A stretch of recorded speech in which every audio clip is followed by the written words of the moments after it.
আসসালামু আলাইকুম, সবাই কেমন আছেন? আলহামদুলিল্লাহ আমি ভালো আছি।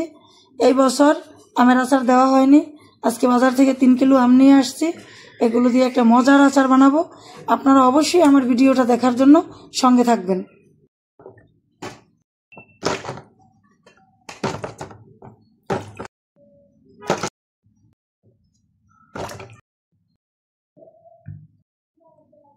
এক এক করে আমার সবগুলো আম ছোলা হয়ে যাচ্ছে।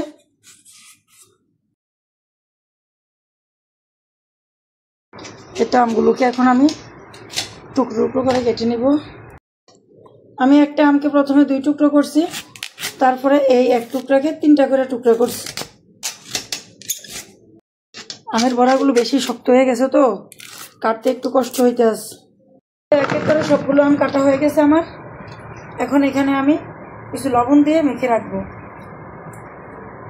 ওরে একটা আম তো দেখা যায় ফুলকা।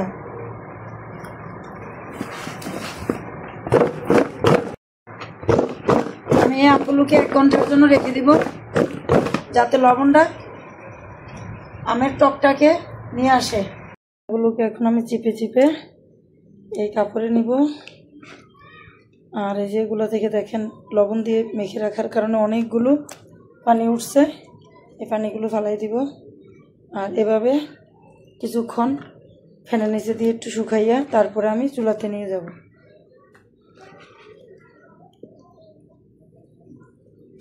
শুধু এই ঝামেলার কারণে বানাই না, কারণ বানাইলে বেশিক্ষণ লাগতো না খাইতে, আধা ঘন্টা 1 ঘন্টা শেষ হয়ে যাবে। আর বানাইতে গেলে মনে করলেন অনেক কষ্ট, সেজন্য আমি বানাই না।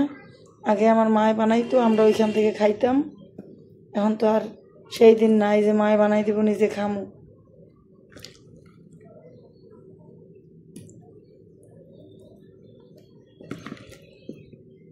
এই তো আমার সবগুলো আম চিপা শেষ।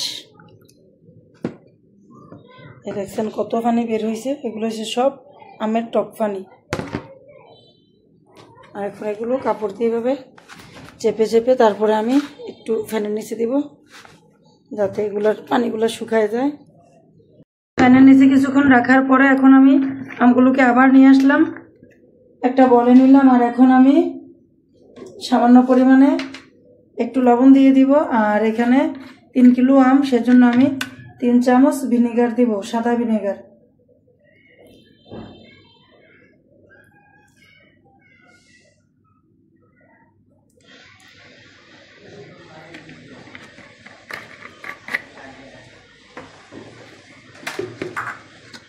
আর আপনারা মিষ্টি কেমন খান সেটা আপনাদের উপর নির্ভর। আর এখানে আমি 1 কাপ চিনি দিলাম,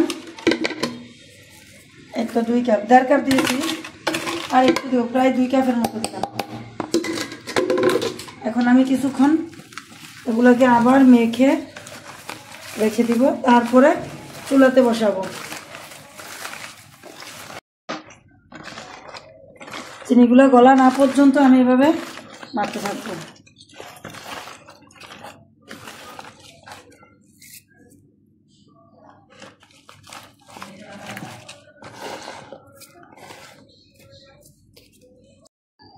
বিসমিল্লাহির রহমানির রহিম। এই যে দেখেন অনেকগুলো পানি উঠছে, আমি আর কিছু দিব না, শুধু এখন নাড়তে চাড়তে থাকবো।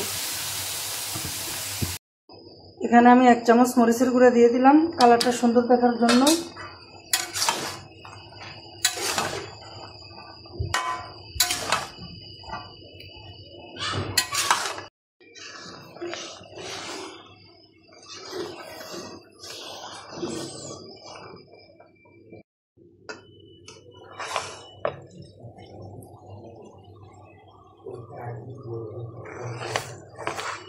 তো আচারগুলো জাল দিতে দিতে এরকম হয়েছে কালারটা। এখন আমি এখানে পাঁচফোড়ন, মরিচ দিয়ে দিলাম। আচারটাও প্রায় হয়ে গেছে।